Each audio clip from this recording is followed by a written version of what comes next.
You know what's awesome? What's awesome besides America, Tim? And besides myself, the fucking loudmouths are awesome Do you know why the loudmouths are awesome, Tim? because we can say shit that you can't say in real life. That's what we do. And Every guess day. what, Ron? Guess what? What? Tell me what. We're going live in 3, 2, 1. What is up, ladies and gentlemen? It's your boy, the liberal loudmouth. As always, I'm here with The real Ron. Tim. Woo. Woo. This might get hairy. Hairy. Maybe finally we get somebody who wants to talk about some real shit. And somebody that's like, I'm not scared to talk and say my feelings and say what needs to be said. I'm excited about this. I really am. So yeah, we are. Introduce him. I'm gonna share some stuff real quick. All right, everybody. We got Grant Miller coming on. What's up, dude? How's it going? Oh, pretty good. You know how we do it. I imagine the comment section. Yeah, comment section is probably going to get pretty lively from what I can. That intro is that's pretty fire, guys. Love the intro. We're wanting to redo it. Monroe, I don't think was a fan of it, but I think it's funny. I think it's funny. So tell us a little bit about yourself. I know most of the people watching probably already know who you are, but go ahead and give us the rundown. Yeah, my name's Grant Miller. I'm a city councilor for District 5 here in Tulsa. I go through my whole bio. Is that all you do, Grant? Is that all you do? I work at I'm not an attorney, but I do work at a law firm here in town. I have a cannabis grow as well. And I'm a father to a total of 4 boys, 2 together and 2 separately. So 4, it's a wild house. And what else? Man, that's really about it, I guess. And for the audience, fair warning, there'll be a moment where some commotion's going on Grant's side, but we've already got it worked out, the logistics of that. So it should be fine. So can you speak to, you said you're not a lawyer yet, but can you speak to that a little bit? Tell us what's going on with that process. Yeah, I don't, because I've got some stuff coming up. I don't want to talk too much about it, but with that said, we have, I'm sure you guys have heard, and I'm sure we'll get into this ethics issue with the city of Tulsa and all the ethics complaints. I haven't heard about that at all. Do you know who filed the ethics against you? No, most of them are anonymous. So okay, all right. Yeah, you can't really tell. I mean, you kind of get an idea, but you can't know for sure. So yeah, with that being said, some of those same folks, presumably, because the complaints pretty much match, sent some stuff into the Oklahoma bar. So now I got to go answer to them for that. So let's assume the audience for the moment doesn't know anything about this. Can you give like a synopsis of that and, what you're dealing with and how that process is going to play out? Yeah. So whenever you are in law school, I think your second year, you apply to the Oklahoma bar to take the bar exam. And you got to, along with that, do what's called a character and fitness. Character and fitness. It's like a background check, and they check your whole background. You got to fill out this. Took me 3 nights to fill it out, about 9 hours total. Wow. And they dig pretty deep into the background, and then they also, whenever you are, when you're getting ready to take the bar, they put a list of names out of everybody who's going to take the bar. And so you can imagine having run for an elected office and having some people out there who just, for whatever reason, really dislike me. When they open that list up and say, hey, basically like complain on these people if you know anything, you can imagine that plenty of people took advantage of that. So yeah, that's crazy. Well, have your colleagues told you about this ever happening that they know of in the past? I mean, I know from time to time people will have character and fitness stuff come up. But I just meant from like a counselor perspective, like the ethics from your city councilor perspective. Yeah, with the city of Tulsa, the ones that I've spoken with, a few of them, and pretty much the consensus is that this is unprecedented. Some of them have been there 10, 12 years, and they've never seen anything like it. So there might be from time to time 1 or 2 ethics complaints come in, but I've had 17, of which 15 have been, we've already dealt with them. It takes a while to deal with these things because you got to go sit in on meetings. They got to read the whole complaint. Might have to have multiple meetings to talk about it. It takes a while to even get to it. So out of the 17, 15 have been cleared. The most recent 2 are still in process. So let me ask you this. Wow. Has anybody else had more complaints against them than you? Nah, I think I got the record. You got the record. Okay, that's what I'm talking about. You got the record. Yeah. As far as I know. Which, Number one. it's not something to be either proud of or it's not something to be proud of or to be ashamed of, because really it's just a bunch of people sending in frivolous complaints and wasting taxpayers' time, money. Yeah. I was going to say stuff for the city.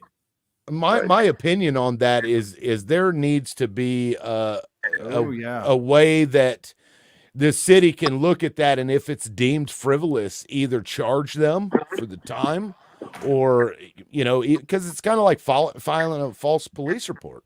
Right. It'd be one thing if somebody put an ethics complaint forward and it didn't rise to the level that would require whatever the consequence is. But having that many all at once and 15 of them going away, I feel like those people should have to, whoever it is, should have to have some kind of a consequence for that. That's crazy. Yeah, I mean, I think we're gonna the discussion is now has been started, at least at our 4:00 the other night. We ran a little late, so we only had about 10 minutes left to discuss, but we started getting into to talk about it. So it's at least on the agenda to talk about how we can revamp the entire ethics process from start to finish. So that's one of the things is like, it sucks that I have to deal with this with the bar. It's leaking over to that. But at the same time, I don't mind being the person, the catalyst for change like that. To me, that's a positive thing. If it takes me going in there and these people that, just want to waste everybody's time and money filing these complaints in order to make change, that's okay. Just because they don't agree with your beliefs or your agendas or what you want to do for Tulsa, they're wasting everybody's time and money. Right. Am I correct? Right. And if I like to say, if I'm the one that has to shoulder that burden in order that we get the ethics process changed, that's fine with me. I'm okay. I'm okay playing that role. So. Are you though? Are you good? Yeah. Oh yeah, man. I'm fine. These what they want to do is run you off, make you scared, make you be quiet, and it, that's never ever going to happen with me. As long as I am alive and able to speak, I will just say what I believe is true, and that'll be that. And it's like the Streisand effect. I mean, I basically had that happen to me when the school board banned me, because otherwise that issue probably would never have been as large as it was until something like that happened. So, well, I got to ask, have they done any estimates on how much they think it costs the city to go through all of those ethics complaints, or will they? I don't know if they will. It's something that I've obviously considered. I don't know if it would be worth the study to do it, since everybody pretty much agrees that we need to change this process anyway. So if it was like some people were disagreeing, then we might need more evidence as to why it's necessary to do that. But I think it's just plainly obvious to pretty much, I don't want to speak for the other counselors, but I feel like every one of them understands that needs to be done. And so I don't know that there will be a study done, but when you just think about one ethics complaint, you got to pull in the chair, you got to pull in the vice chair, you got to pull in the council administrator, you got to pull in the person who's accused, and then the administrator has to go through the ethics complaint, read the ethics code, do a breakdown summary for the chair and vice chair. You have to have a meeting, sit in there, talk about the whole thing. Like this most recent one, I think we had about a 2-hour meeting, and then we're still not done with it.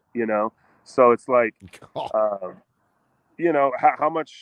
how much is everybody's time worth? And more importantly, as much as how much actually costs the city, there's opportunity cost in anything. So when you do one thing, it's taking away from another inherently. We all have so much time in a day. So when you take 2 hours from when you spend 2 hours on an ethics complaint, you're taking 2 hours away from doing good for the city of Tulsa. So yeah, that's crazy. And I got Jennifer says only been one valid complaint this year, and it wasn't against. Oh, and it was against VHH. What was that complaint? That was the And one that she made. That was Vanessa Hall Harper, for anybody that isn't aware. But That's that was the VHH. one Jennifer made against VHH, About where she sat on the committee to give the money to the chamber members. Yeah, we've already covered that. Oh, so they did go through that whole process and found that there was an ethics violation. No, they found that there wasn't. Oh, they found that there wasn't. Okay. Right. Okay. Well, she was saying that there was one that was valid and it was against her. So I don't know. Hey, can you pull up Grant? You've been on the show before several times. I appreciate you coming on, but pull up Austin's comment. Yeah, what's up? Yeah. We people did it, I bet. I don't think so. Highly unlikely, but hey. And pun intended, right? Right, yeah. I see. No matter the disposition, it was a valid complaint. Oh, I see what she's saying. That's funny. So I mean, how long do you think that'll be before y'all come up with some kind of resolution to fix that kind of nonsense in the future? I mean, so I guess Lakin did one a while back, like in 2015. He was trying to already do this because he recognized the flaws, the inherent flaws in the process. So they spent, I guess, like a year, like going through all of the ordinances and trying to put together a comprehensive ethics process from start to finish, from how do we take in the complaints to who reviews them to what happens if it's found, to be valid, et cetera. And then I guess the city attorney at the time, I don't know who that was, said that for whatever reason, it was their opinion that they couldn't go forward with that plan. But we have a different city attorney now who may feel differently about it. And so hopefully, we can build on the work that he already did. I mean, a good chunk of it should be done because the research has been done. Some of the, processes, planning has been done. So hopefully, I mean, I hate to guess how long it might take, but definitely shorter than if we were starting from scratch because he'll have a lot of good insight already. Right. Wow. Right. That's, yeah. Jennifer says the problem is the council policing themselves, Yeah. which that was going to be my next question, is talking about the some neutral body that takes care of those. Is that probably how it's going to go? Yeah, it's going to be tough though, because, you start to think about that, right? And you think like, yeah, we don't want to be policing ourselves. 100% agree. That's not good. But also then who appoints the person who appoints the board, right? It can't be the ethics advisory committee because we appoint them. So then it's essentially just by proxy policing ourselves. So then what is going to be the city auditor? Well, do you want to put all of that power in one person's hands? What if they're a little bit politically biased against one person or another? And they send their own complaints and then approve those complaints. Yeah. Right. Wow. So there's going to be a lot of different things to consider in that process of how we find a truly neutral person, and then maybe some due process type of considerations where, if you disagree with the decision, if you're the counselor being complained on and you disagree with that decision, how can you appeal it and to whom, stuff like that. So I got two questions. I know you gotta you're going to get in the car with the kids here at 6:30 or so, but I got two things I want to know real quick. I mean, there's no rush. I'm just going to sit in the passenger seat and. Oh, you're able to talk then? Yeah. I could still go. I could still stay on. That's why they got to be quiet. Okay. Well, here's the thing. Is there still an open suit or some type of investigation going on with the open records request violation for the council? And are you planning on running again for councilman? So yeah, that same lawsuit is still going. So isn't it going to the Supreme Court? Well, not the actual issue itself. There's a secondary issue that came up. Yeah, there were some questions about records in the system being manipulated, and so that question is up at the Supreme Court. The referees heard it. We'll see if they're going to hear it or not. The full Supreme, the actual Supreme Court themselves. You don't want, just like medical records, right? When you put a medical record in, it can't be changed. A new record has to be put in. And if you need to correct the old record, you write in the new record correction. You can't just go and delete a medical record. Well, the same thing should be true, if not more true, of court records. I mean, you're playing with people's freedom, so. Yeah, that's crazy. Now you said referee. I enjoy the law a lot. So what is that in relation to the Supreme Court? So it's basically like kind of a pre-Supreme Court adjudication of sorts. So like you go in there, and before the actual Supreme Court takes it up, the referees will hear oral arguments, and then basically the Supreme Court gets briefed. I'm not 100% familiar with it, but they get briefed in some way, and then they decide whether they're actually going to impanel a certain number of Supreme Court judges, in this case, state Supreme Court judges, to hear that case. So. Okay, so it'd be like a preliminary hearing of sort of, yeah. Yeah. You okay. can sort of like that. Yeah. Nice. Yeah, I'd never heard that term before. That's why I was, curious. And I assume they are also lawyers, obviously. And would they also have to be judges? I don't know if they are technically judges or not. I don't believe that they are, but they might be sworn. I'm not sure about that. That's interesting. So what do you have coming up that you other than the bad stuff? What do you have coming up that you can be proud of that's coming? Well, I mean, I just continue to work with neighborhoods, trying to help rebuild. Right now, I've been working closely with the Max Campbell neighborhood over there off of 41st and Yale behind the Promenade Mall. They got a nice little trail that kind of runs back there. So it's really not just their neighborhood. Their neighborhood just happens to be situated on this trail. But they've had a lot of problems with, homelessness over there. All of the lights were out. The copper was pulled out. They had trash everywhere, big spools of wire. The pavement's all uneven. Wow. Like this trail is just all trashed out. And so I've been pretty regularly working with them to get that fixed up. We got all the copper reinstalled. We got the lights back on. We got the stuff cleaned up out there. Yeah. What is regularly? I don't know, like a couple times a week. Oh, good on you. Pretty regular. That's pretty regular. That's pretty good. I mean, it depends. There might have been weeks where I go a couple weeks without talking to them. But I always try to go back. I talk to them through they got a Facebook group. It's amazing, man, how some neighborhoods are more organized than others. And it's a lot easier to work with those who, have a cohesive kind of group that wants to improve their neighborhood. Like, as one person, I can't run around to these neighborhoods and just fix them. It takes residents in the neighborhood to actually bring the problems to their city councilor's attention, and then stay in contact when the things are or are not going right. Like, hey, thank you so much for getting the lights on. Okay, now I know the lights are on. Hey, we still got a problem with this big spool of wire sitting out here. Okay, I need to stay on top of that. The tree limbs are hanging down to the ground. Okay, we got to get the crews out there to do that. Like, you've got to be in contact with the counselor for them to know what's going on. And so you got certain neighborhoods who they're very involved neighborhoods, but they just hate you, Let me ask you this. Do you have a staff? There's one council aide split between two districts. So not really. So you're answering all these calls, or all these people that are calling your phone number. You're having to get back to them personally. Well, no, he does a good job. I mean, there's enough for him to pick up most of the, like I see all of the emails coming in, and I'll usually be like, hey, Chris, this email.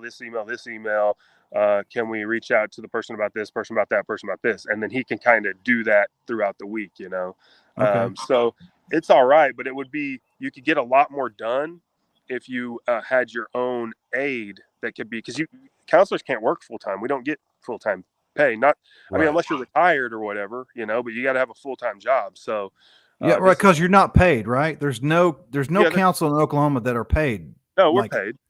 How much are you paid? Tell me how much you're paid then.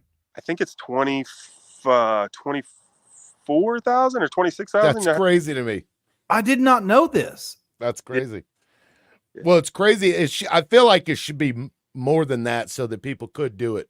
Oh, you're running a $1 billion city. Right. Yeah, that's the point. Is like, if you had a board of directors running $1 billion company, you probably would want them to spend all of their time on, 40 hours plus a week on it. Yeah. And for sure. And sorry, I'm trying to get in the truck. And be highly qualified, right? So you would think. So okay, so then what's the process to get raises for you guys? Hey, when I pull out of here, I'll probably get off the Wi-Fi, so it might connect, but disconnect, but I'm sure it'll reconnect real quick. There's no raises. Hey, I kids. don't know. I haven't even considered that. So Yeah, because I would support, and I'm sure a lot of people would Absolutely. too. I feel like it should be like median income at least for Oklahoma or Tulsa. You know, that's yeah, yeah. You would think it would be. You would think it would be something like that. yeah, You know, at least something that would, yes, something that would support you doing it full time, because you know you would want to board, like I said, if you had a board of directors of 9 people, you would want them spending quality time taking care of the company, you know. absolutely. Yeah, Ask him Lane's question too. Oh my god. oh yeah. Okay, we're gonna go back to this. Lane wants to know, do you believe in aliens? He said he asked everybody this, so don't feel special. Yeah. Oh, did we lose him? We lost him. The aliens got him. The aliens Okay. got him. Sorry, Oh, I went off the Wi-Fi, so now I'm on mobile. Okay. Okay. Do I believe in aliens? Yeah, there is definitely other life out there. 100%. Okay, there you go. Go ahead, Tim. I was going to say, I shared an article where they had determined that this DSM is like a sulfur, whatever is on Earth, is only created from organic life, like the byproduct of life. And they found it on this planet that is within the habitable zone of a red dwarf. Yeah, I mean, think about this: the vastness of the universe. There's somewhere out there. It may not be, super intelligent beings, but there's some kind of living creature out there somewhere. Right. Yeah. Yeah, it's just like the whales. We learned the other day, Ron, that the whales have hind legs inside of themselves. We did. This is true. I didn't believe it, but Tim, he's like, yeah, lends credence to the evolution that they may have been land animals or they were in the process of becoming land animals, and that was like the start of it. Yeah, that's crazy. I never heard that before. Yeah, so like it starts as a bacterium or whatever, and then just eventually evolves into intelligent life, maybe. Jennifer said, thanks for the lights on in North Greenwood Avenue and D1. Did you have a hand in that? Yeah, I mean, I guess they are having some problems they got some nice like decorative light poles there on Greenwood, and they had some problems. They said they've been trying for, I don't know, a year or something to get them on. So I jumped on there. That's not my district, but I always kind of think of myself, I'm willing to help whatever neighborhood or whoever in the city of Tulsa. It doesn't really, I mean, primarily my focus is District 5. But if somebody comes to me from outside the district and wants some help and they're not able to get the help they need, then I'm happy to. Yeah. Tulsa's Tulsa, right? Right. Right. Exactly. Tell your wife to dodge the potholes because you are really shaking there. I mean, she's a good driver. I agree with that. But those roads, we got to get those roads fixed. Yeah. That's funny. Well, that's something that's your next project, right? The potholes there. But that's all of Oklahoma, really, man. It's pretty bad. I will say Oklahoma roads are like 1,000 times better than Mississippi roads. Are they? Oh, it's so bad here. It is so bad. I didn't really think it got a lot worse than this for like civilized society. But. Is it not like extreme when you go into like Arkansas or Texas from Oklahoma? As soon as you cross the border, it's like I'm driving on silk. Oh yeah, especially Texas. Yeah, Texas. You cross over Texas down there in Durant. Right. You go through Durant. Oh yes, Texas, and it's like smooth sailing. Yeah. You can sleep. Yeah. You can go to sleep. Yeah. Right. And the roads are massive. Why is that? Yeah. What do you think that is? They got like 3 levels, right? They got the no pay road, then they got the toll road, then they got the express toll road. Right. You want to pay like $40 to get across town or whatever. Yeah. Well, I think they got their speed limits up to like 120 now. Jeez. I think it's like 105 or something on one of them highways out there. No, it's not. Surely it was ridiculous. It may have been like 95. Well, here's the thing. If it says 80, you can guarantee if you're going 80, you better like be driving in the shoulder in Texas. Right. Let me limit in the US. Let's see. Okay, it says 85. I swear there is a place in Texas that is over 90. You're talking about Germany. Stop. But no, that's 85 on Texas. And Texas is the. I think you're just talking about how fast people drive. I believe 95 is the average speed there. So True. Yeah, well, if I it's can go to- 85, I'm doing 95. You know. Yeah, and I've had troopers tell me if you're going 90 and an 85, I'm not going to pull you over. I'm not going to switch. I'm not going to kill myself trying to get you for going 5 over. But you can go from Muskogee to Tulsa 80. Yeah. Yeah, because it's not me. I drive the speed limit. I bet you Of- do, because yeah. you got all those ethics violations. That's right. I don't want another one. So I'm getting some feedback. Are you getting that feedback too? Yeah, it's from his car. It's fine. It's fine. Yeah, that's probably. Are you going to run for councilman again? Have you started your campaign? Have you kicked it off? What's going on with that?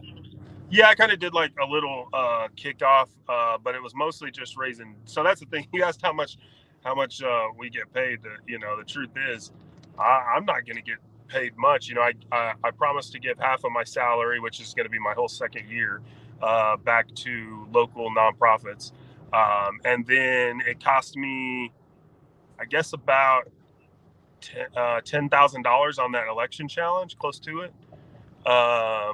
That happened before I ever got in, and then now, because of these ethics complaints and all that stuff, and I have to hire attorneys to go defend me at the Oklahoma bar. I'm another almost 10,000 in, so there's another year's almost worth of salary. So I'll end up doing it for free. But that's crazy. So now, when you said the challenge, you're talking about the Regalato thing where they came out and they were like handed ballots or something out. Is that what you're talking about? Yeah. I mean, I got just the very super abbreviated version.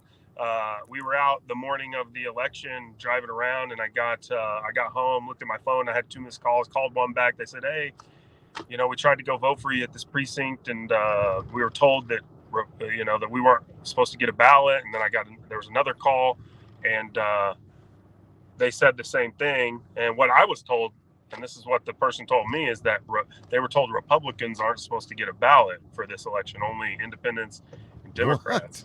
And so I was like, this is really weird. So, instinctively, I should have just called, but instinctively, I tried to call the election board first, but they weren't taking calls, or their phones were down or something. I don't know if they were overloaded or what. But then when that didn't work, I called down to the election board just to check it out for myself and see if this was true. I walked in recording and just asked, hey, are they not handing out ballots here for Republicans? And first they tried to deny it, and then I asked again. I said, are you sure? I received a call, or I don't remember what exactly how the conversation went. And then they said, well, yeah, we were, but now we've got that fixed. And I'm like, oh, okay. Oh, wow. You got that on recording? Yeah. And those poll workers eventually had to pay a fine or something, wasn't it? They took a pre-prosecution deferred agreement. So basically, the DA said they wouldn't prosecute if they agreed not to be poll workers ever again, and to pay, I think, a small fine and a little bit of community service, if I'm not mistaken. I could be wrong about that, but it was something along those lines. Yeah. Do you think it was on purpose, or do you think it was just bad information on their side? They were elderly, Yeah. Here's another problem, though. Kind of like policing our own ethics complaints. You had a Republican and 2 Democrats in there, and the Democrats were husband and wife. So it's like, do you want 2 of the same party, husband and wife, operating a polling place? That seems like bad policy in the first place, I agree. Right.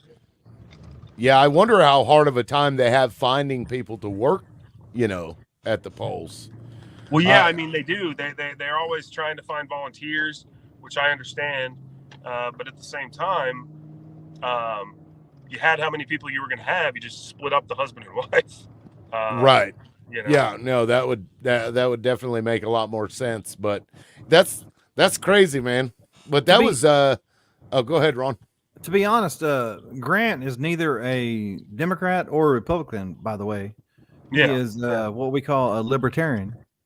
Libertarian, that's right. Now, Which were means you he's an registered anarchist. libertarian or independent? No, libertarian.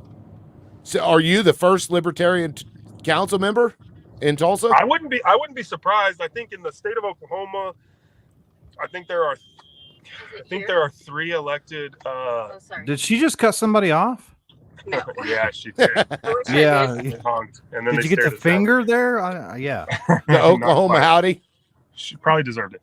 But now I'm getting the feeling. Yeah, I saw him flinch. Yeah, he knew it did. was He was like, coming. oh, yeah.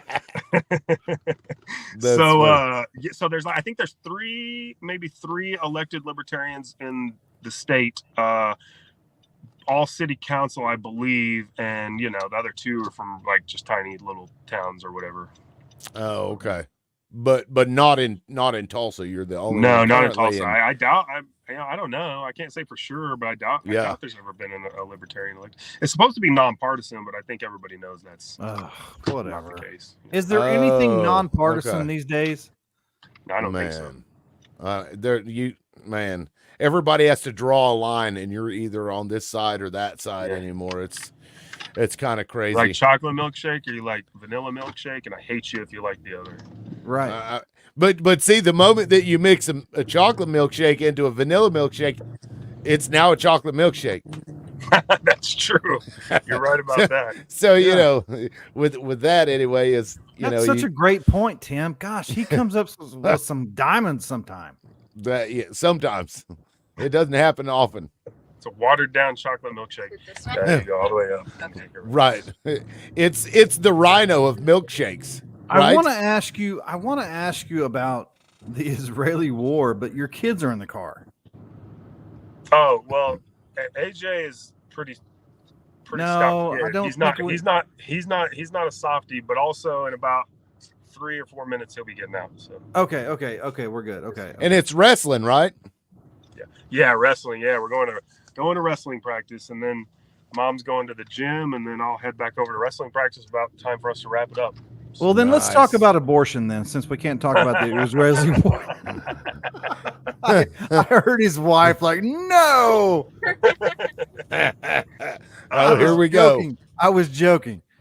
No, That's AJ, he's a smart kid. We talk about all these different topics.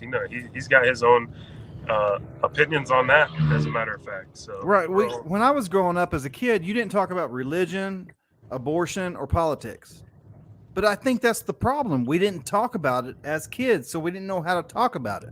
right, yeah, I agree with you. Yeah, we're very open in our house in that way.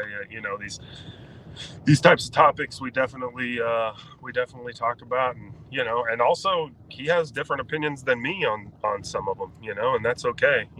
We just have the discussions, and we have a debate and argue a little bit back and forth our points. He'll have his points, and and at the end of the day he makes his decision, and it is How what old it is he? He's 11. Yeah, my he's almost 10, and he's the same way. He's like, you're basically wrong, Dad. I've worked for a living all my life, and you're wrong. Right. Yeah. I mean, I'm Oh, okay with man. it. Like, you got to form your own opinion. As long as you form your opinion from, as long as you are okay with talking about it and hearing me out, and I hear you out, and then you want, Right. after you hear my side and I hear yours, you still want to have a certain opinion different from mine. That's okay. I love Yeah. it. All right, buddy. Have a good practice. I'll be back here in a second. Have a good practice, buddy. You got a little Oh, child left. You got child Okay. locks on. Oh my Uh-oh. God. So what did you want to talk about? The Palestine-Israeli conflict? Yes, if you want to call it that. We like to call it the Israeli war against Israeli the war. world. No, What? here. Let me set the preface.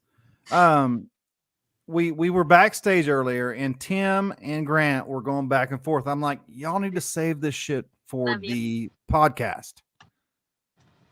I think there's still a kid in there, isn't there? No, oh my he's God, gone. I'm sorry if there's a Oh, kid. okay. Oh my God. No, he's good. Okay. Is there a kid still in there? He's not sensitive, guys. You're fine. Okay. But he's gone. Ethan Gunther Oh, is. what's up, Ethan? Ethan, yeah, you Ethan's came one of in our- at the right time. You did, because we're fixing to blow it up. And Grant and the liberal loudmouth were going back and forth about the Israeli war, Hamas, whatever, the Middle East shit that's been going on for like 2,000 years. And I'm kind of like, there's women and kids being killed. Why can't we? It's about religion. It's about this. So y'all go ahead. I'm just gonna. Well, we sit back. weren't really going back and forth because we only had 2 minutes to go, Yeah, and and I kept cutting Ron them was off. over there screaming, Yeah. "Save it for the show!" True story. True It story. was, yeah, true story. No, I mean, I go ahead and state your position on it. I think everybody yeah, already so- knows what mine is. So my position is that Israel has been tolerating Hamas for a very long time, and I understand the other side of it is that they say that they've been oppressed, and that they're not getting a fair shake, and they're in the world's largest open air prison and all of this stuff, right? I get that, but the people that are saying that, what they're doing is coming up with justifications for the slaughter of a bunch of innocent civilians. And so that's what we have to keep in mind, in my opinion, is like, that when they're shooting missiles in and the air defense system is catching it, and then Israel's going and bombing them, that's one thing when you have an ongoing conflict or war between countries, trying to hit military targets and things like that. But what happened now is the slaughter of a bunch of innocent civilians. That's a true and legitimate genocide. And so, it's like, I don't know, anything that you say, in my view, anything that you say, is just what comes after that is only a justification for the slaughter of innocent civilians. But when two people are doing the same thing to each other, I mean, then you have like a chicken and egg argument, and then you know what I mean? So it becomes why don't you both cut it out?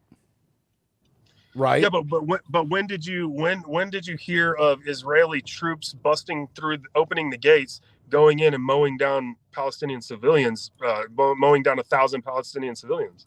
I'll just sit here. I'm actually glad. I'm actually glad you brought that up because I have, and I'll just put it on the screen here. This is a document. You can find this in the Library of Congress. And I can't, for some reason, scroll in very well. I need to figure out why. But, there's the plus sign. There we go. You were all ready. Well, I just happen to have this open already. We've had this conversation for 2 weeks now. I just had this tab open. No, I like it, though. If there's something that I'm not educated about, then I do want to hear it. So when Palestinians when Zionists, we'll call them Zionists because in my view, there's a difference between a Jew and a Zionist, right? A Zionist is like your extreme, I guess we can call them far right people in Israel that think that they own the whole thing, right? Whenever they first started migrating there, and this was paid for by the Rothschilds, Edmund in 1948. Are we talking about 1948? Moving back even before that, Theodor Herzl is the one that came up with the Zionist movement, right? Okay. And when this kind of fervor came about, and Herzl was right, he was like, it's not going to be the people that love Jews that are going to help us move to Palestine. It's going to be the anti-Semites that want to get rid of us that are going to help us get over there. And he was right. A lot of the anti-Semites did do that. But when they really started coming in there, there's this group, it's called the Haganah, which would then morph into later the IDF, the Israeli Defense Forces. Okay. When they went in there, this is a recounting. This was written in 48. So this happened before the UN resolution that created what is now Israel. And technically, Palestine doesn't exist currently. It says, Jews indiscriminately massacred civilians, old men, women, and children. They bayoneted pregnant women. They cut children to pieces before their mother's eyes and killed the moms. They threw infants into cisterns filled with water after snatching them. And, I mean, there's a whole bunch of other stuff, and there are pictures. Okay, and what here. year was this?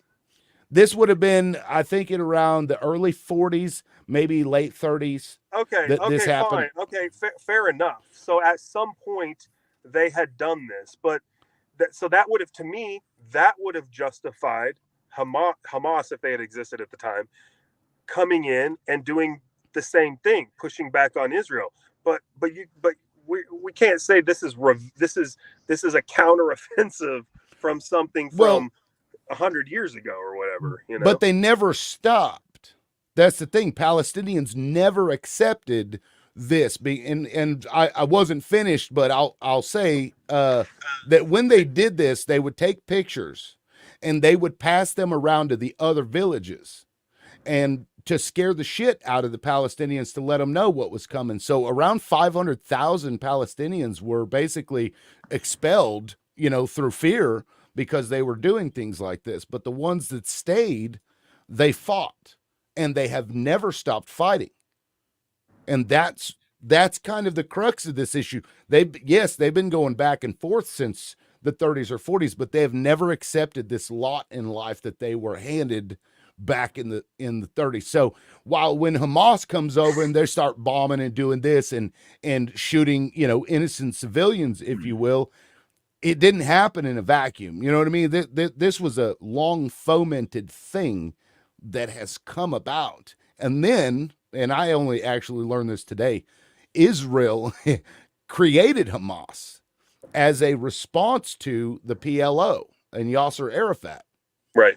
While they didn't like go in there and they're like, okay, you're going to lead this and you're going to do this, but they were funding those religious fanatics because the PLO was a secular nationalist movement, and they were becoming effective because they weren't using religion as the reason for them getting the land back, right?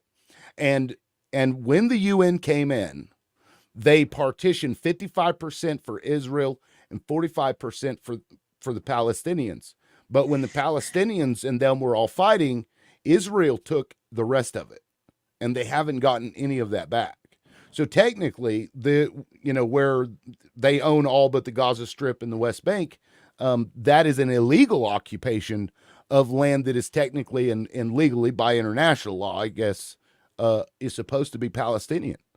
So it sucks, but you and I we all know, we've lived through it. We see this every 5 to 10 years. Yeah, I mean, yeah, I guess I would even having heard the rest of that explanation, I would still say there's a difference between the battle that's been ongoing and what just occurred. And you can tell that there's a difference because of the reaction, the worldwide reaction and Israel's reaction. There's something different about tearing down the border, or what is the border now, the fence, and going across and just indiscriminately killing 1,000 Israelis and kidnapping their children, and what has been the ongoing battle. There's a marked difference between the two. Let me say this. Let me break in for a second. You have the United States and you have Israel, who are superpowers. They have the most intelligence. I mean, Israel probably is across the street at my EMS station here in Warner, Oklahoma. They know what is going on. So right. And you've been in the military, how in the hell, and you've even had Kevin Hearn say they dismissed alerts that Hamas was fixing to do this. Why? Why? Well, of course I don't know is the real answer, but if I was going to speculate and be a pessimist in favor, let's say I was on the Please do. Let's say that I was on the Palestinian side of the argument and I was going to be a pessimist. You might say that they overlooked it intentionally in order to have a reason to go and, push them out of some more territory. Fair enough. Thank you for saying that. At the end of the day, I mean, we could get into why I would support. We were kind of getting a little bit into that, why I support Israel over Palestine and all of that. Right. And nobody here is supportive of Hamas, obviously. Yeah, I don't. It's not that I support any of this, because I don't. I don't like Israel doing it. I don't like Palestinians doing it. But there's always context. People generally don't just do these things for no reason. You know what I mean? No, There's something that causes it. Of course. And Well, in this case, I think the obvious cause is religion. I mean, Religion. but and land dispute. I think what we are unwilling to do in society, and this, before I say this, this is not to say that, of course, people will hear what they want to hear and they're going to take everything out of context. I have a lot of friends. I won't say a lot of friends, but I have several friends who are Muslim. They're great people. One of them I consider a really close friend. And I would agree that the vast majority of Muslim people are peaceful, law-abiding citizens who have good hearts and good intentions. With that said, the thing that people aren't willing to say these days, generally, is that certain religions tend to commit more terrorist acts than others in 2023. So yeah, you could go all the way back to the Crusades and all of that was just as horrible as the atrocities that happen today. But in the world that we live in today, in 2023, certain religions have more terrorists, and that's just the way that it is. It's unfortunate, but that's the truth of the matter. And so, I think that when you see like 50 babies with their heads chopped off or whatever, it's not, and you hear chants of like death to America, and people want to wipe Israel off the map. The news might be willing to overlook that stuff, but I'm not. Here's what I have to say this, and I'm a conservative Republican. I've heard death to America since I was a child, since the 80s, since the mid 80s.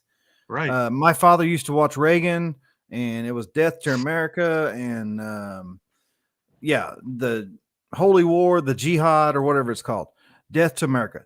I'll give you that. I have not seen any beheaded babies. Well, yeah. if you want to see that when we're offline, it's not something you probably want to see, but no, I can send you. I do. So we've seen pictures. No, but I haven't even seen pictures. Well, the Ben Shapiro pictures, I was going to say that they aren't necessarily identifiable. So I don't know what pictures Grant's talking about, but we've seen there's some gnarly websites out there that have. I've seen Al Qaeda and I've seen ISIS behead people.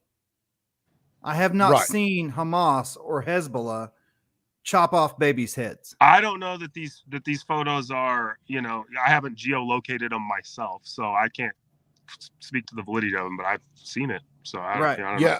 Well, I can make a video of me chopping a baby's head off in my backyard. It's what I'm trying. I'm not, I'm not, you know what I'm saying? I'm not trying, but mainstream media and it's propaganda and this and that.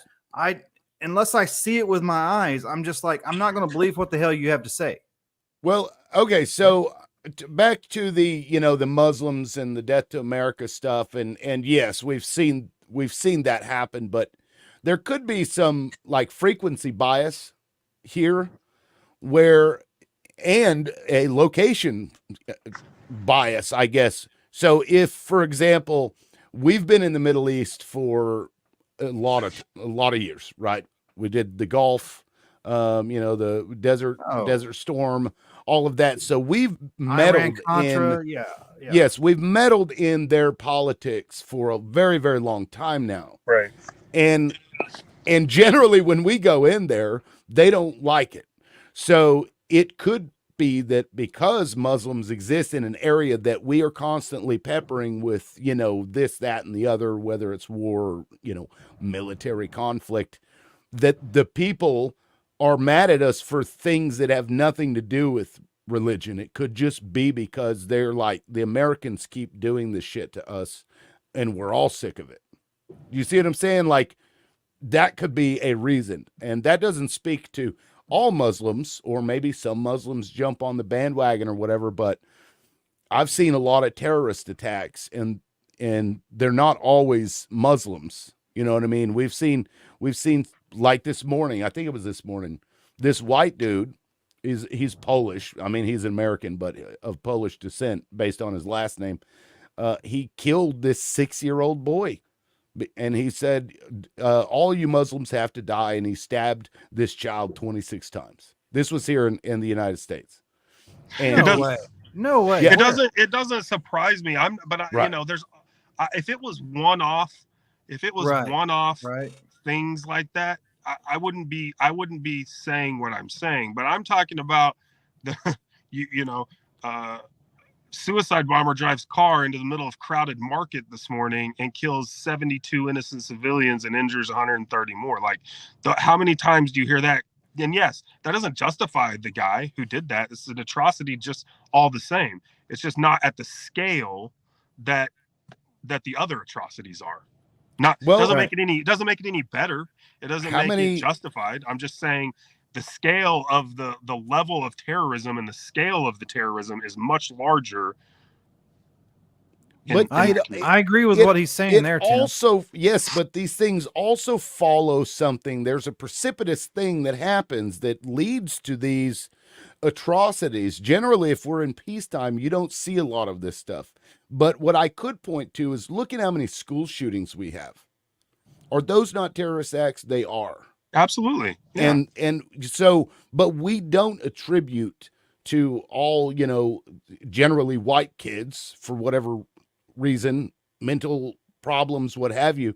We don't generally attribute that to other people. So well, okay, so I think that's you probably are right about that, and I think that's just bad reporting, because those are those right. are terrorist They're not acts. right there, but they never report it that way. They're like, we've had another school shooting, but they never call them terrorists. Well, attacks. okay, so I think if we start getting technical and getting into the the actual statistics of it, if I remember correctly, and you could correct me if I'm wrong, but I think a terrorist act has to be politically, religiously, or something else motivated. Like, so some of those may be and some may not be technically, but to me, they're all terrorist acts. Like, Right. whether they're going to call them that or not.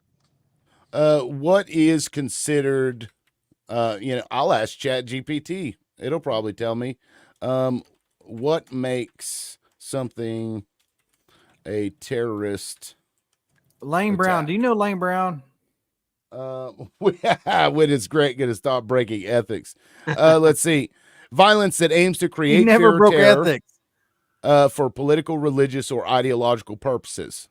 Yeah. So intentional acts of violence. That's the definition I've always heard. So that's probably why the news doesn't attribute these school shootings to that, unless they said, I want to kill gay people because I'm a Christian, or I hate all Republicans and there's a lot of Republicans at this school, or something like that.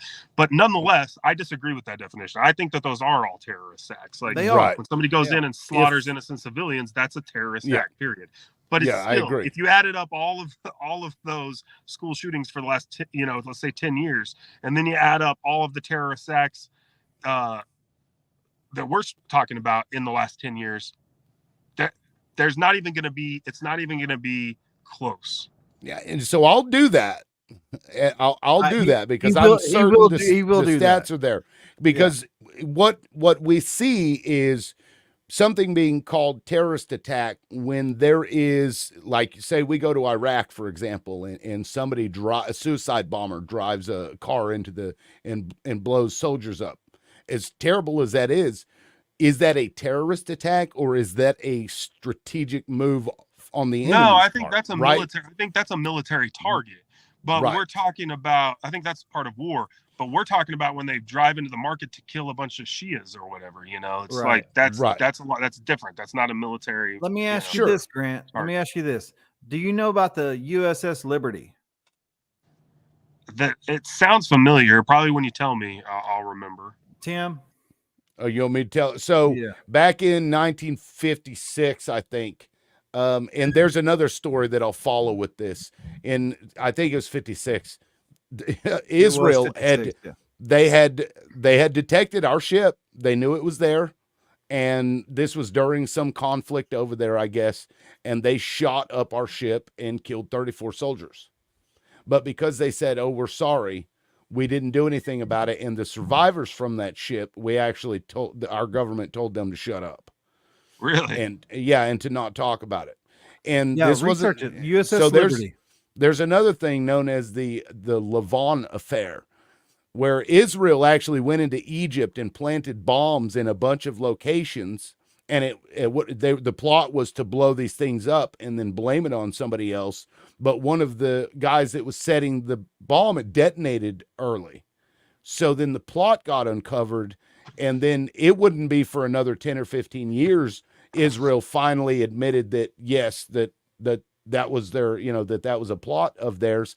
And then not only did they posthumously reward the ones that had died, they also gave awards to and thanked the ones that didn't die for their service. Well, that's crazy, and that sounds a lot like you just heard like they told everybody to flee south or whatever, or was it north or south? South. Right. And on this trek that people were making, apparently, supposedly a missile hit and killed 70 people. And they're blaming it and saying, well, we're scared to move out now because we're afraid we're going to get bombed on our journey. Well, supposedly the IDF is denying that they had anything to do with that and saying Hamas planted bombs and killed civilians on that path to blame it on them so that people would not move out, because they're using people, kids and hospitals and different things as human shields. So they don't want them out of there. Otherwise they won't have any cover. I've heard the opposite. I've heard the opposite. Right. So, I mean, I hear that, but this is a country that doesn't, they don't want to, they're not going to want to admit to that, even if they did do it. Right. So what would they say? I've seen no evidence that Hamas actually did the attack, which is what people are putting out there. So at this point, I don't think we could say one way or the other. No. You know what I mean? So I'm just saying it sounds interesting. Like, it's a similar type of deal, covert, right. And here's, so have you heard of the term smart city? Yeah. So yeah, I have. So this term actually came from Israel. If you go into the West Bank, into Hebron, what they've done is because the West Bank was Palestinian territory, right? And they just, the settlers, as they call them, they just stay out of it because of the conflict, obviously. Well, what Israel had done was they would take Israeli families and plop them right in the middle of these places. And they would give them 24-hour security, and they would put cameras up. And then they would start plopping cameras all the way down these places and then install these checkpoints so that every time a Palestinian has to go somewhere in the city, they have to go through this checkpoint. And what the soldiers do is they take their picture, they put their name in the thing, any associates that they're with, their car ID, their address, all this stuff goes into this database known as the Wolfpack. You can look this up. It's a real thing. So they have facial recognition software on these cameras that are everywhere. I mean, you walk down the street, there are cameras everywhere. So this is what they call a smart city, because it monitors and tracks Palestinians everywhere they go. And whenever they arrest one of them, they actually make them get smartphones. And if they don't within 10 days after they've released this Palestinian, I'm talking about when Israeli, grabs them up, if they don't get them within 10 days, once they hit a checkpoint, they get detained, they get brought back and given a smartphone. And the reason for that is they have this Unit 8200. And Unit 8200 is the intelligence arm of the IDF. And every communication, everything that is sent or transmitted, they're getting compromat, or, as the Russians would say, compromising material on Palestinians. And if they get it, for example, if they find out somebody is a homosexual through the text messages that they have, they will threaten to expose them as homosexuals unless they cooperate with them. Every Palestinian in the West Bank, I'm not sure about Gaza, but I know for a fact that West Bank does that.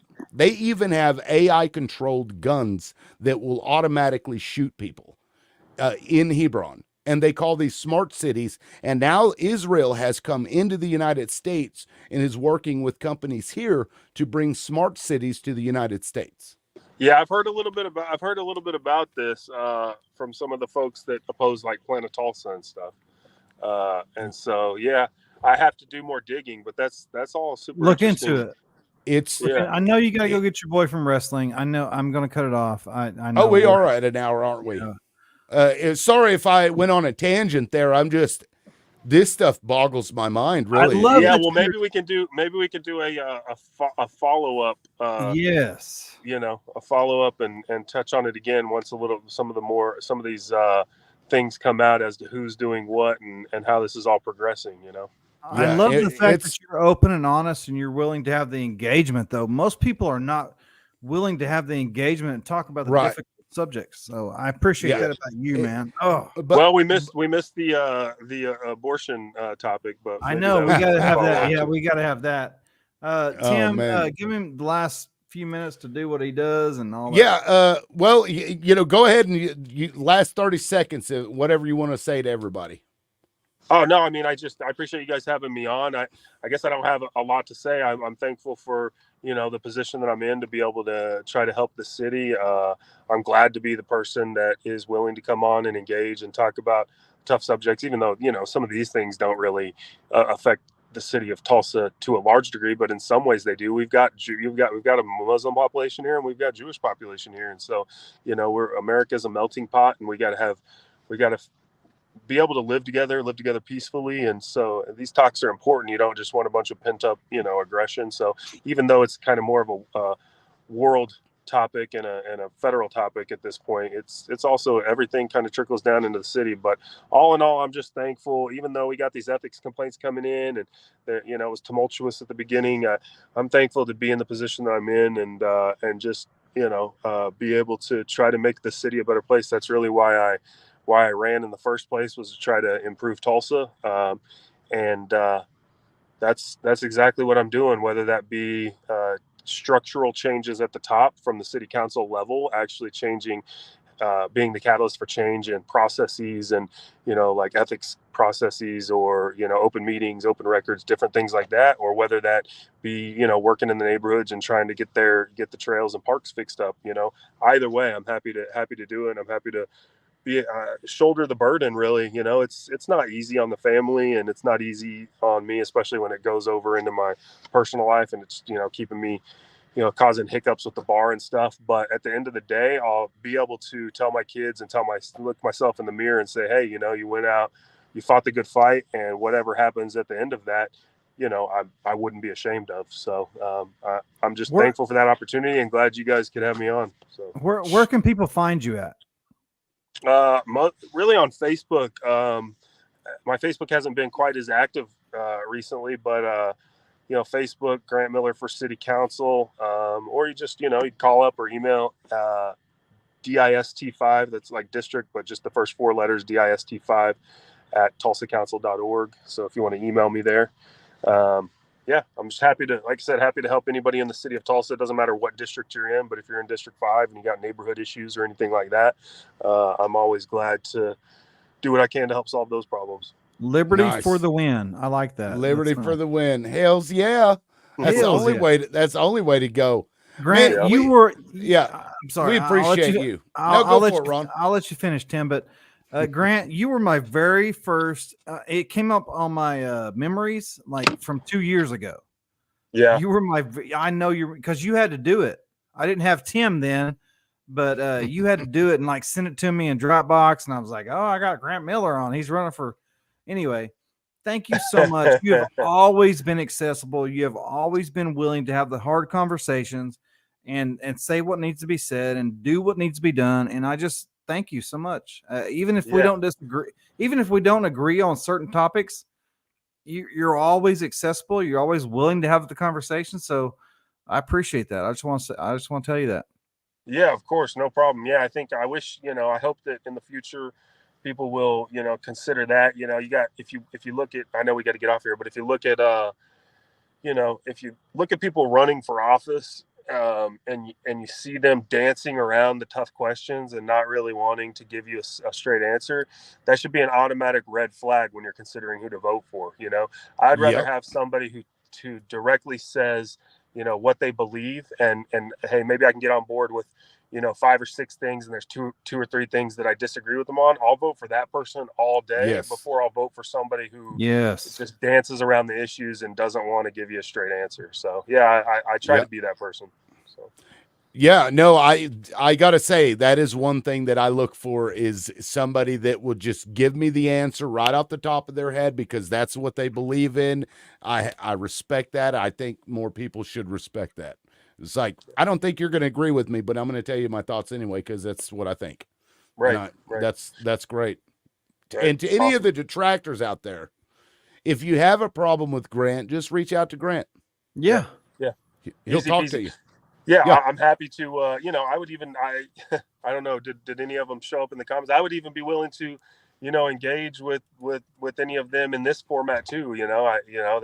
They go and file the ethics complaints and do all that, but it's like, hey, just jump on here and we can talk about whatever subject you want to talk about. If you can have a civil conversation, we obviously don't agree on Israel Palestine. We probably don't agree on abortion. We probably don't agree on a lot of things, but we can have a conversation about it. It's not the end of the world, and we can go our separate ways. And if you were in the city of Tulsa and you didn't want to vote for me because of that, that's okay. Like, I'm okay with that. That's why we have a democracy, where we're able to go out and vote for the people that we want to represent us. That doesn't mean we have to hate each other. It doesn't mean we have to yell at each other or do nasty things to each other. We can talk about the issues, so. Stop asking Absolutely. about my background, Lane. Stop. That's grown up shit. Don't ask about my. All right, guys. Well, thank you so much for coming on. I know you got to run. We're gonna finish up the show. If you need a jet, we're gonna say a couple things. Wrestling. before we He got go. wrestling to go to. Wrestling. Awesome. All right, guys. Enjoy All right, the rest man. of the show. Thanks, We'll see you Grant. next time. Thanks for coming on. Peace. Awesome. Good stuff, man. That was one of our best shows, I think, because the dude talks about shit like he's just one of the guys. Right. And now I can smoke. Yeah, now we can smoke. Austin says what? 100%. 100%. People love real people, and Right. Grant is real people. He is. He absolutely is. And if you don't know And who Grant Lynn, and I, yeah, we don't agree on the abortion stuff, me and Grant. We don't agree on the Israel Palestine. But did you see how that conversation went? right? It was civil. It was a good conversation. It was a wonderful conversation. It was awkward, but I was able to sit through it, and that's the conversations you have to have with people. Well, I even felt like I bogarted the time there because I didn't realize we were coming up on the hour so quick. Oh yeah, you took a lot of time, but it was good stuff. It was good information. But it though. was I'm so glad you had that And fucking shit there ready to go, because like he said, I don't know. I want to learn if there's new information. I want the information. Yeah, because But, it really boils down to the Palestinians have never been okay with it, and they've never stopped fighting against it. And right. Right or wrong, I can understand that. Like, Yeah. I don't like war at all. I wish we'd never gone to Iraq. I wish nothing bad had ever happened to anybody, but I don't know if it's because he's he's a libertarian or what, but I love the fact that he's able to engage and not give a shit. that's it. Libertarians are like that. They're a lot more respectful, in my opinion, because they understand the need to have this freedom to be able to think Right. however you want to think, and it's a matter of allowing that, as opposed to now you got to shut up because I don't like what you said. But yeah, do you got anything else, Ron? We went over an hour, but I know I love the fact that he is a family man. I didn't realize they made that much money. He made like what, 24,000 or something, he said. They should probably make around 48 in my I think estimation. so. Yeah. I mean, you're talking about $1 billion city. Yeah, so if you're out there and you think that you want your council members to be doing that full time in the second largest city in Oklahoma, start lobbying them to get to find a way to raise the pay, because you're talking how many was it? 5 people? Is it 5 or 7? It's 7. It's 7. Yeah. So 7 people, basically doubling the cost. It's nothing. It's a drop in the bucket compared to the budget. I mean, it's not asking a lot, but I think they deserve more, but that's my personal opinion. Yeah. Whether they're thank doing you, a good job or not, I think they just deserve more than what they're getting oh, paid. can you imagine? That's Even crazy. us, I mean, No, you can't live off of you $24,000. can't. No. No, that's like food stamp wages right there. You're right. And you're Like, talking about Tulsa, the second. Yeah. It's yeah, just, imagine you had a counselor that, was elected and got food stamps because of what they make. I mean, if that was their only job. And see, therein lies another problem where you're supposed to be representing a representative of people, but the only people that ever go in there are people that can generally afford to do it right. at such a low rate. Like, people should be able to go in there that don't make a whole bunch of money. Okay. Pull up these last two comments because I have to ask Landon why he's asking. How this. expensive is your Wi-Fi? Are we breaking up or something? No, he asked me this during my live stream too. He's selling Wi-Fi, I think. You mean internet? Internet, yeah. Because my Wi-Fi comes from my router, which is a hardware thing. I think he's got a job with a Wi-Fi company. Here's what I can say about the internet in Mississippi, or at least where I'm at. It's way better than Oklahoma.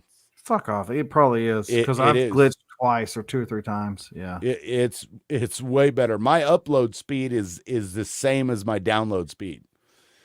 And it's higher. It's better internet than you'll find anywhere in Oklahoma. Yeah. Austin Jones, what's he say? We need more people in off to keep it 100% with the people. Just one of the reasons why I'm running for HD 88. Oh, okay. Well, I Austin, didn't know that. You need to come on the show, son. Yeah, we'll have to get you on the show and then reach out to everybody else in your district too. Where is HD 88 at? Where is that at? It's right next to HD 87. Just kidding. Stop, Tim. I made that Austin, up. where's HD 88 at? Where is that? HD. Well, let's look it up. Well, I thought Austin would know. Well, he may not respond. He could be off. HD 88, Oklahoma.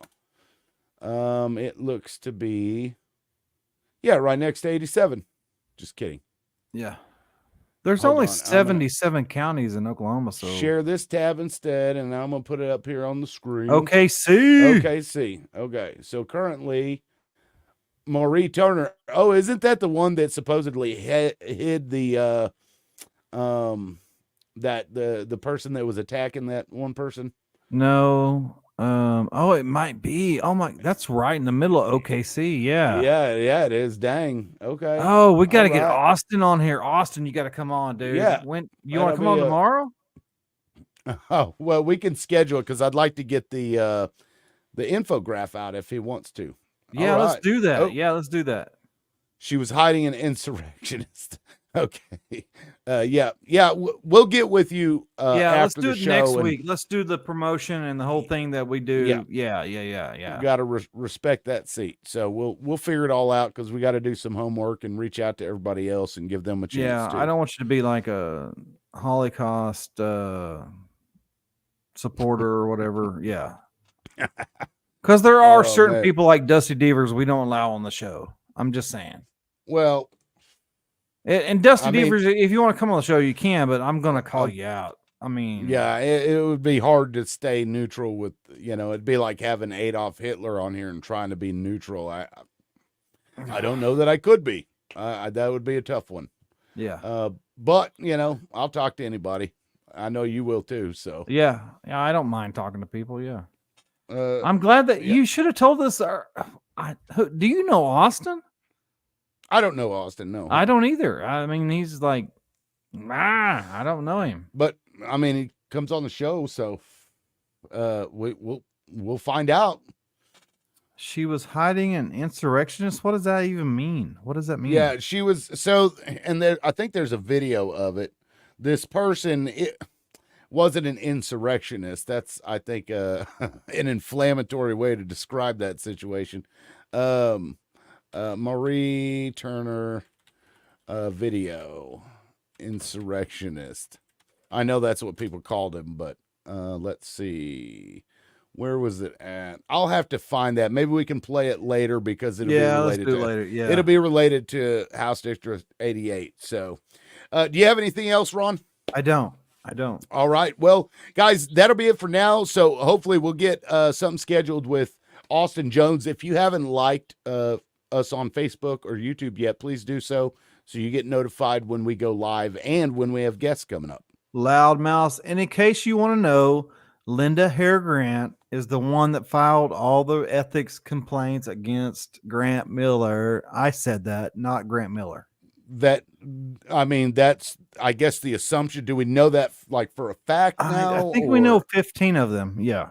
Okay. I'm not 100% sure, but that's Sue me, Ron, the real Ron. Yeah. All right. Well, that's it for the show, guys. Thank you so much for coming and commenting. We always appreciate it. And we will see you next time.